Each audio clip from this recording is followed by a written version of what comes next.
আসসালামু আলাইকুম দর্শক, সকলকেই স্বাগতম জানাচ্ছি সালমাস কিচেনের নতুন একটি রেসিপি দেখার জন্য। এই রেসিপিটা খুব সহজেই বানানো যায়, তবে চলুন পুরো রেসিপিতে যাওয়া যাক। আমি এখানে 5-6 রকমের ফল নিয়েছি। আপনারা এইসব ফলগুলো নিতে পারেন বা আপনারা আপনাদের পছন্দের মতো যে কোনো ফল ব্যবহার করতে পারেন। সবার প্রথমে এইসব ফলগুলো কেটে নেব।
এবার একটি পাত্র নিয়ে নিয়েছি, এর মধ্যে দিয়ে দেব 4 কাপ জল। জল গরম হতে দেব। জল হালকা গরম হয়ে এসছে, এবার এর মধ্যে দিয়ে দিচ্ছি 2 চামচ আগার আগার পাউডার। এই আগার আগার পাউডারটা জলের সাথে ভালো করে মিশিয়ে নেব। আগার আগার পাউডার খুব সহজে গ্রোসারি শপে পেয়ে যাবেন। এর মধ্যে দিয়ে দেব 1 কাপ চিনি। যতক্ষণ না পর্যন্ত চিনি জলের সাথে পুরোপুরিভাবে মিক্স হয়ে যায় ততক্ষণ পর্যন্ত একে হতে দেব।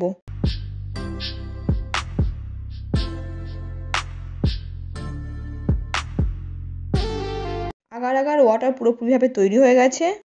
আগার আগার ওয়াটারকে 5 মিনিট মতো ঠান্ডা করতে দেব।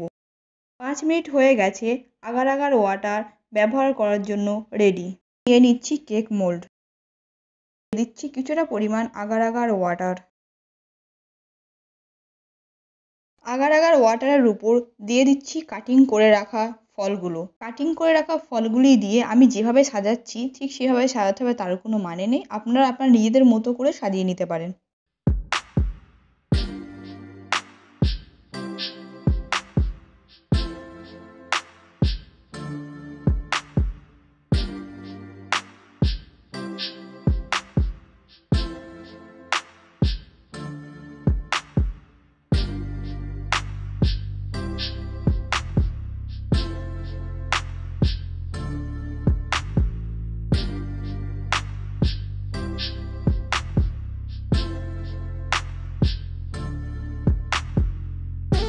ফার্স্ট লেয়ার কমপ্লিট হয়ে গেছে, এবার এর মধ্যে কিছুটা পরিমাণ আগার আগার ওয়াটার ঢেলে দেব।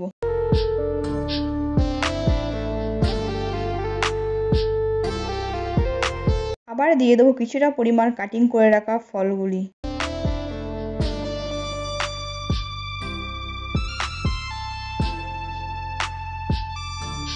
বাকি কাটিং করে রাখা ফলগুলি আর আগার আগার ওয়াটার সেম প্রসেসে সাজিয়ে নিতে হবে।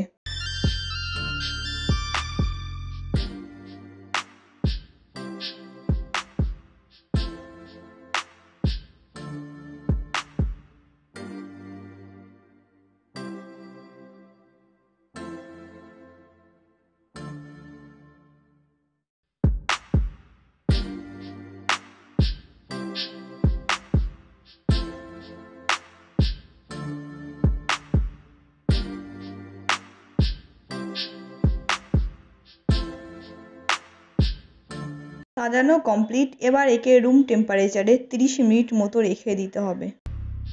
30 মিনিট পর এটিকে আবার ফ্রিজে 6 ঘন্টা মতো রেখে দিতে হবে। 6 ঘন্টা পর দেখুন কেক পুরো জমে গেছে। এবার সাইডগুলি চাকুর সাহায্যে লুজ করে নিতে হবে। আপনারা যদি চান কেকের চারিদিক চাকুর সাহায্যে আলগা না করে টুথপিকের সাহায্যে এভাবে করতে পারেন।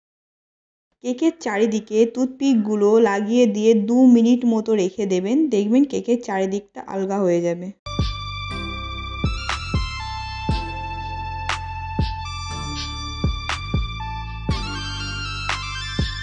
দু মিনিট পর সমস্ত টুথপিক বার করে নিয়ে কেকটিকে একটি প্লেটে ঢেলে নেব।